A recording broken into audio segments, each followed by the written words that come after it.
Sabrina the Animated Series, Episode 25. I love seeing Zelda use magic to make the household appliances do housework themselves. She scares Salem and says the Witches' Council is planning to do a surprise checkup on her. Why does she know about it if it's a surprise?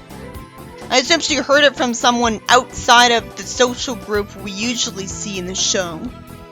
But there's no indication they have any friends in the first place. Zelda shouldn't need to explain to Salem that Enchantra is her parole officer, and that she somehow hopes she'll get her and Hilda out of their teenage bodies if they think they learned their lessons. How the hell is this supposed to be a punishment? Anybody would want to be youthful again, and nothing about this would make them learn to only use magic for good. Living together just keeps encouraging them to abuse magic because they do it on each other. So logically they should have been sentenced to staying away from each other as the punishment. Having a teenage brain makes you more likely to make mistakes and be overly emotional, so it's just giving them a handicap, making it harder for them to stop abusing magic. Like, why not turn them into old people?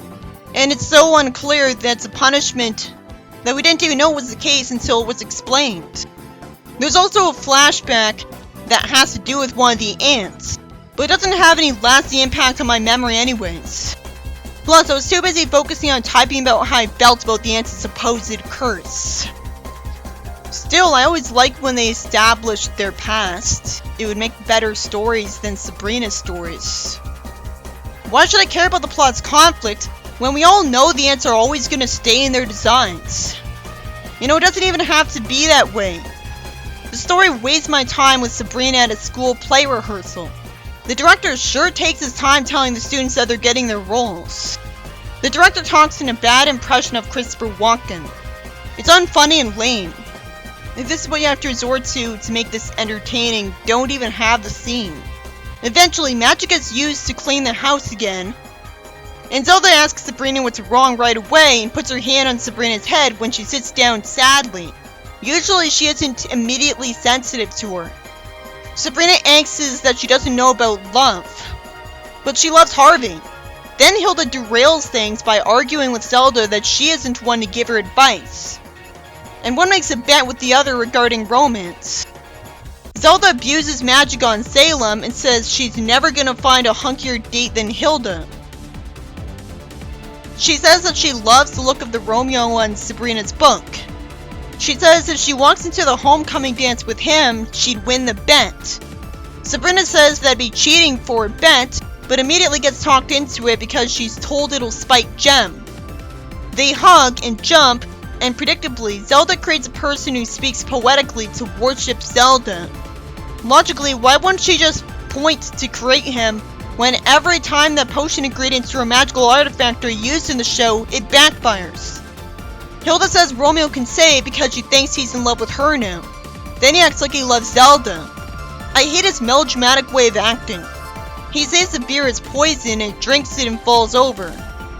Sabrina asks him about love, and Romeo holds hands with Hilda and flatters her. Magic is used to summon food that looks normal, so why does Zelda know it's witch slop? Zelda summons a magic vacuum to impress Romeo, even though obviously he'd be scared of modern technology. Not to mention witches, but I assume him not being scared of witches is how he was created. Somehow Sabrina thinks the wind from the window is from a vacuum and says it's a powerful engine. Instead it's someone from the Witches' Council making a dramatic entrance. And I'm disappointed to see Enchantra's botched design. Why the fucking hell doesn't she look like she did in the 90s comic? I may have criticized her silly upright hairdo there, but this is worse. Her face is masculine, and I hate the blue highlights on her hair. Enchantra talks their ears off, and Salem gets abused before she warps away.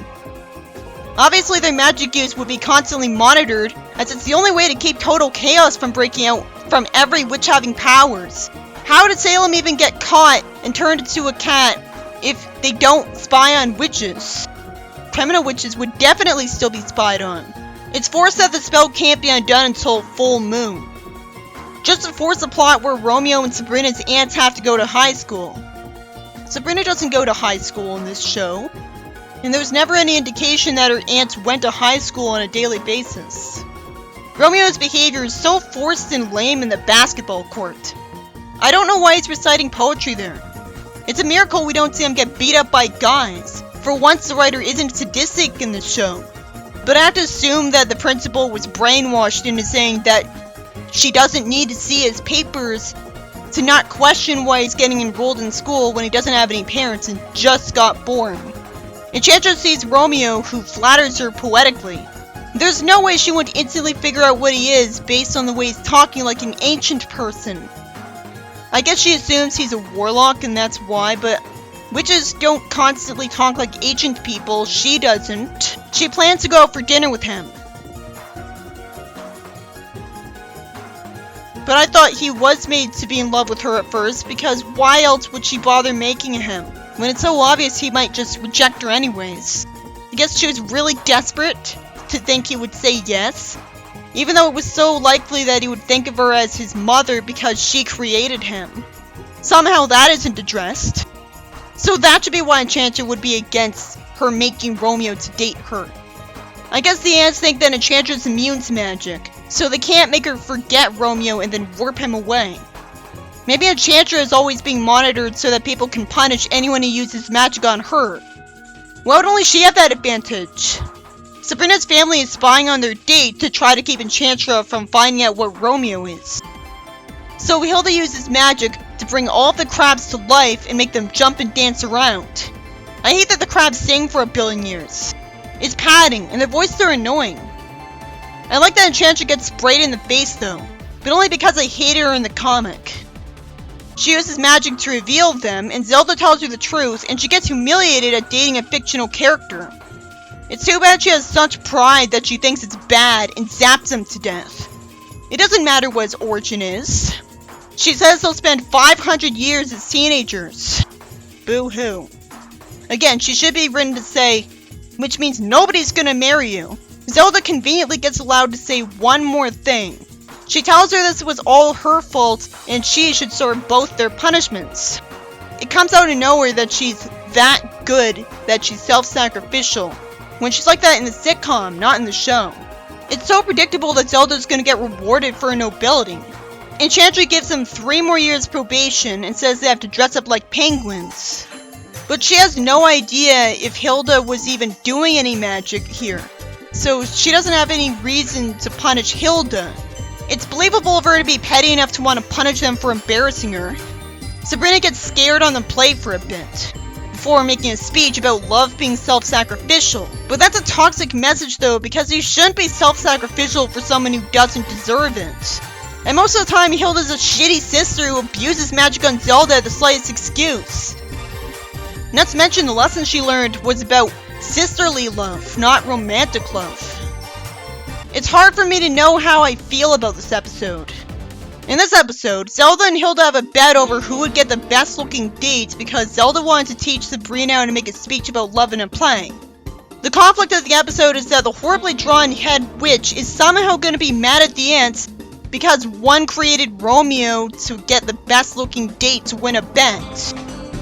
The conflict of the episode where they don't want Enchantress to find out Romeo's fictional is just not real conflict because we have no reason to want the ants to get old again faster, and are just confused that they aren't glad they're youthful. At least the conflict of the story being too weak keeps the story from being super frustrating though. I hate Enchantress both from her behavior in the comics and her looking horrible in the show, so I didn't mind the concept of them trying to ruin her date. But the only good scene valuable to the plot was ruined because her only suffering was being sprayed in the face after crabs sang for 1 trillion years. How do you screw that up? You're supposed to have a big variety of things happen in the scene to make it interesting. It feels like the episode was just worthless padding until the restaurant scene, because that's the only part of it that had a real plot. Romeo's existence is just there to force Zelda to unfairly win a bet and it upsets Hilda, so it still demonizes magic. And the only episodes that are really worth watching are ones where magic gets to be used for good, because you can watch any series to see magic be demonized. It's just not very good for a Sabrina episode when I can only recommend tiny tidbits of it. Sabrina the Animated Series, Episode 26. I doubt there'd actually be cafeteria meat called mystery meat. Sabrina reassures Harvey, who says he's got an appointment to get vaccinated. Why is Harvey's friend telling him that someone's arm swelled up because of a needle? Why is he trying to scare his friend? Sabrina reassures Harvey that getting a shot is a good thing. So this episode aged well, actually. Sabrina says she walked Harvey to the clinic. Make me think I'd rather see her do good things than mention it. An levitating lemonade jug pours lemonade. Salem's buried in lemons, because we can't even have that not be demonized. And Hilda says the family's overdue for a booster shot. Sabrina's scared of the idea of getting a booster shot. It makes no sense that she lectured Harvey that there's no reason to be scared of getting a needle if she's also scared of them. The goody two-shoes Sabrina I know and love would have told him she's scared of needles too, to make him stop feeling alone. Her family takes her to the shower and turning a knob warps them away. I'm so glad it reminds me of the closet from the other realm. Why wasn't this used a lot more often? Why did the artist want to make the people in the waiting room look this ugly? The episode starts dragging out with nothing happening. Sabrina remembers how scared Harvey's friend tried to make Harvey to get a shot. Why did we see that scene if we were just gonna get reminded of it later? It's always been predictable that she might end up wussing out of getting a shot, even though her family are witches who would just warp her to them instantly. It should have been explained that they're out of magic. But go figure, she takes off anyways, because she somehow convinced herself that something horrible would happen to Salem from the shot.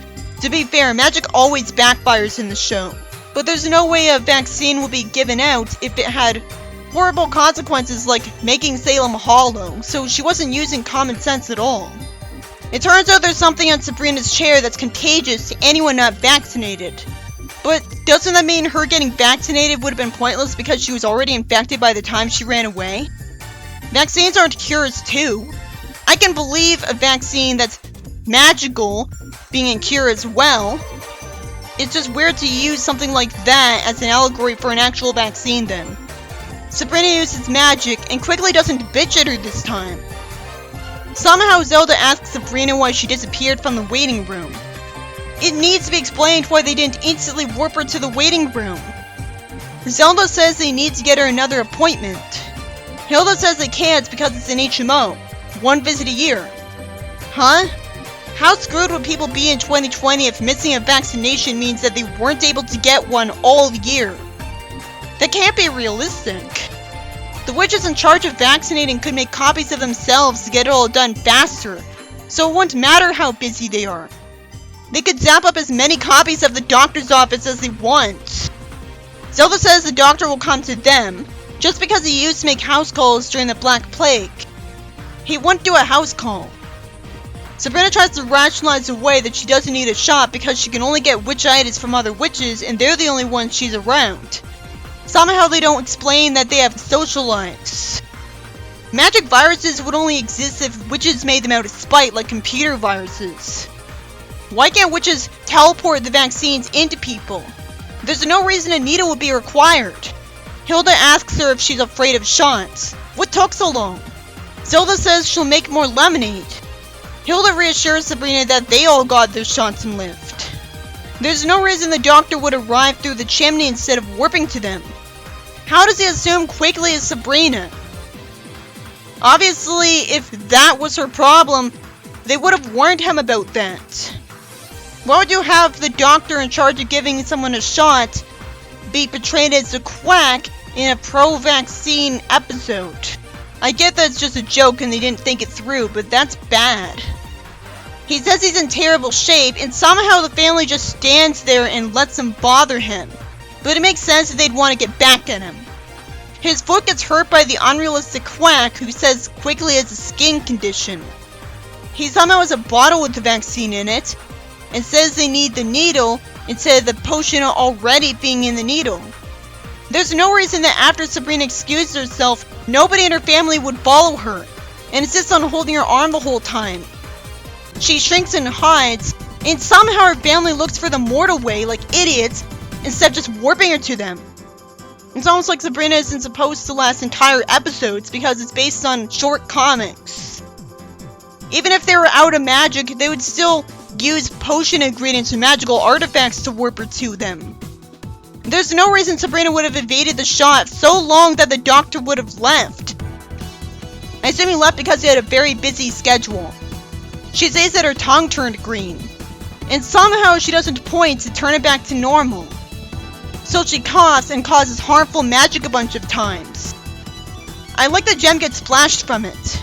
But again, I wish it was explained that the reason these magic effects happen when she wasn't visualizing them is that an AI is randomly picking what to make happen because it's like a computer virus that infected the computer causing her magic.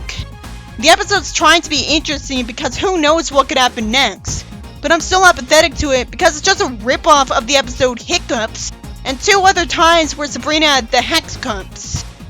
And the 70s episode Hiccups was just dedicated to that. It was a lot faster paced. It's not even explained why her magic didn't cause everyone to find out about magic. Instead, they forget about what happened. Why would the person evil enough to make a witch-itis also make it so that it makes people forget or be unaware of any magic that happens? Salem spends a bunch of time talking to Sabrina instead of just using magic on her to make her unable to keep coughing. I assume transformed witches can't shapeshift people in any sort of way.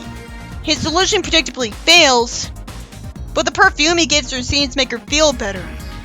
She shows him affection, and Sabrina starts overheating at the picnic. I can't understand why her aunt left her without supervision ever since she started hiding from the doctor. Quigley's supposed to be strict, but I understand them not warping the doctor to them because it could be in the bathroom at the time. The picnickers get attacked by monsters thanks to the witch-itis. Somehow Harvey's friend just thinks the monster is cool instead of being scared it'll hurt him, just because he likes aliens. Sure is convenient that this is before every kid has a cell phone with a camera in it. She goes to the doctor's office and says it's an emergency. Nobody stops her from approaching the doctor with magic when he's busy with a patient. Why didn't he get rid of the suit on himself with magic right away? He'd be in pain. The episode wastes time with the monsters scaring the mortals, but at least Gem's scared too. The doctor says the monsters would only disappear when Sabrina gets the shot, because it conveniently forced her to use magic to undo everything that happened. She says it didn't even hurt, and then says maybe just a little, which I know isn't true. Why wasn't she told from the start that apparently the shot was magically enchanted so that it would barely hurt? At that point, why does it even hurt at all? Realistically, Harvey's friend asks her as she's gonna explain all of this. Thankfully, the doctor used some magical artifacts to make the kids forget the magic they witnessed, even though they'd still be suspicious of the trees being damaged all of a sudden. So it should have healed them too. The Sabrina I know would have made them forget about the magical stuff herself. Sabrina again lies to the audience that shots barely hurt, trying to trick us. Although that's a white lie that's worth it.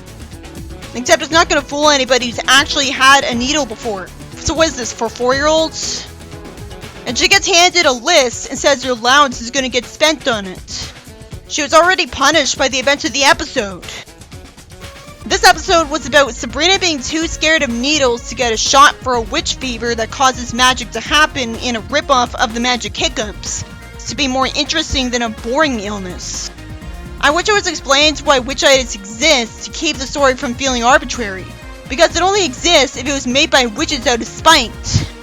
The consequences of witch-itis were visually interesting, and the message was good enough to make me wonder if it's a good episode for once. But it was forced that witches want to warp the shot into people, and it was distracting that it had no excuse for dragging on as long as it did. Because her family is magical enough to warp her to them and grab her hands the instant she disappears. She should have expected that and stayed put. And it's another episode making magic look like a bad thing.